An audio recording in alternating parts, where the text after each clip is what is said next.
you will see the plunger is not going forward because of air pressure.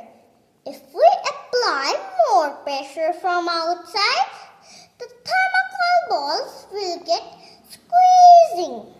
If we release the plunger, the thermocol balls will get to its original shape and size.